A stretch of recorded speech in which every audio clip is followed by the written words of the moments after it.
शमा मोहम्मद जी हमारे साथ हैं, बिल्कुल मैं जानता हूं। और थोड़ा सा समझ इधर आ जाइए। और आप जानते हैं कि शमा मोहम्मद एआईसीसी स्पोक्स पर्सन हैं, राष्ट्रीय स्पोक्स पर्सन हैं। और थोड़ा आपसे समझना चाहूँगा, हम लोग चर्चा कर रहे हैं यहाँ पे कि जो कुछ अंदर निकल रहा है, अंदर से आ रही है बातें, उसी पे चर्चा कर रहे हैं। जो रिजोल्यूशन आए हैं उसमें पॉलिटिकल रिजोल्यूशन बहुत महत्वपूर्ण है, जिसमें खुलकर बीजेपी का नाम भी लिया गया है कि बीजेपी से कैसे इन चुनौतियों का सामना कैसे करना है।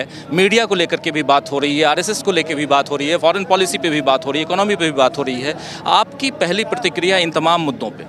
नहीं, इन तमाम मुद्दों पे हमने क्या किया है कि अभी हमारा रिजोल्यूशन आया है कि इसके ऊपर जो एंटी डिफेक्शन लॉ पर जब हम आएंगे वो हम अमेंडमेंट करेंगे, वो नियम का कॉन्स्टिट्यूशनल अमेंडमेंट, संवैधानिक अमेंडमेंट होगी। और उसके ऊपर हमने इसके इलेक्टोरल बॉन्ड्स के बारे में बात की है। उसमें इलेक्टोरल बॉन्ड्स के कि ये इलेक्टोरल बॉन्ड्स मेरे हिसाब से और हमारे से एकदम बहुत बड़ा स्कैम है, एक घोटाला है, और वो हम एक्सपोज करेंगे। और हम आगे से जो लड़ते हैं उसको समर्थन एक तरीके से होगा, जैसे उसको पैसा देंगे पार्टी, ऐसे कुछ होगा। और तीसरी बात है कि वो एंटी डिफेक्शन लॉ उसका संशोधन करेंगे, जो अभी है उनका भी संशोधन करना पड़ेगा। ईवीएम को लेकर भी वही है। तो ईवीएम को लेकर हमने क्या कहा कि हम बस एक पार्टी नहीं, 14 पार्टी से ज़्यादा विपक्ष में जो पार्टियां हैं, सब ने कहा कि इसमें कुछ समस्याएं हैं, हम ईसी के पास ये लेकर जाएंगे। जो समस्याएं ईसी नहीं सुनेंगे हम कोर्ट पे जाएंगे। बिकॉज आप देख रहे हो कि पूरी दुनिया में, विश्व में जो लोकतंत्र देश है, जैसे जर्मनी है, यूनाइटेड किंगडम है, अमेरिका है, सब ईवीएम नहीं यूज़ करते हैं, बैलेट बॉक्स यूज़ करते हैं। तो हमको भी आगे जाना है। तो जब इतने सारी पार्टियां की मांग है कि इसमें कुछ समस्याएं हैं, तो इसी को सुनना ही पड़ेगा ना। जी बिल्कुल, ईवीएम की चर्चा, लेकिन उसके अलावा भी बहुत सारी बातें हुई हैं, जिसमें एक चर्चा और भी चल रही है। जैसे सोनिया गांधी जी के भाषण के बाद से मैं देख रहा हूँ कुछ टेलीविज़न चैनल्स पे ब्रेकिंग चल रहे हैं कि सोनिया गांधी जी ने अपने भाषण के दौरान राजनीति से संन्यास की बात कर दी। कितनी सच्चाई है इसमें? सोनिया गांधी जी हमारे साथ होंगे, थे, है, और हर मोमेंट, हर वक्त, हर समय हमारे साथ होंगे। कोई संन्यास नहीं लिया है वो।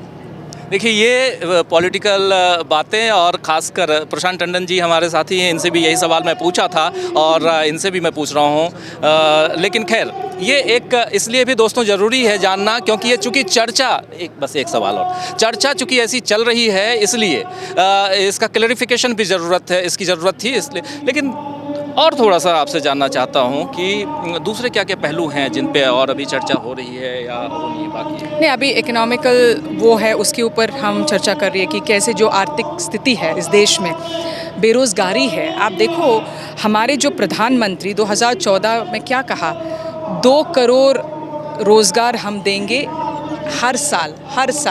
अभी कितना, 18 करोड़ होना चाहिए।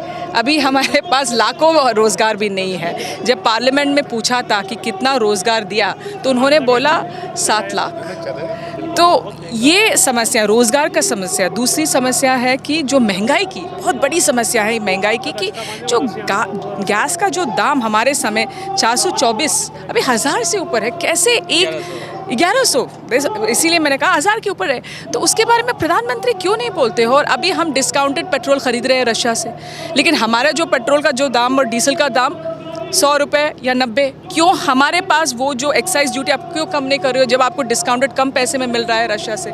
वो तो लोगों को कुछ नहीं मिल रहा है, बस कई उनके दोस्त को कुछ मिल रहा है प्रधानमंत्री की, लेकिन जो गरीब है और मिडिल क्लास को कुछ नहीं मिल रहा है। और दूसरा, हमारे देश में क्या देख रहे हो कि जो नफ़रत, अभी हम एक साइड से देख रहे हो, 2 लड़के जुनैद और नासिर को ज़िंदा जलाया गया।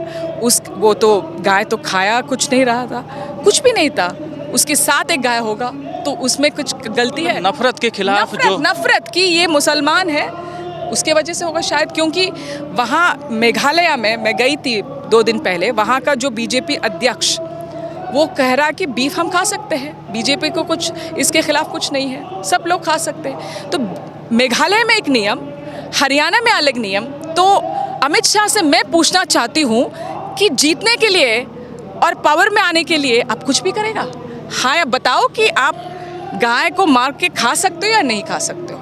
मेघालय में एक नियम, आसाम जो बगल वाले में आप नहीं खा सकते हो, लेकिन मेघालय में खा सकते हो, हरियाणा में नहीं खा सकते हो। अरे बताओ, गोवा में खा सकते हो। सच बताओ ना, देश को सच बताओ कि झूठ में मत रहो कि क्या है सच, और आप जीतने के लिए कुछ भी करेंगे, इस देश को भी बेच देंगे। जी बिल्कुल, बहुत धन्यवाद आपका कि आपने वक्त निकाला इस चर्चा के लिए।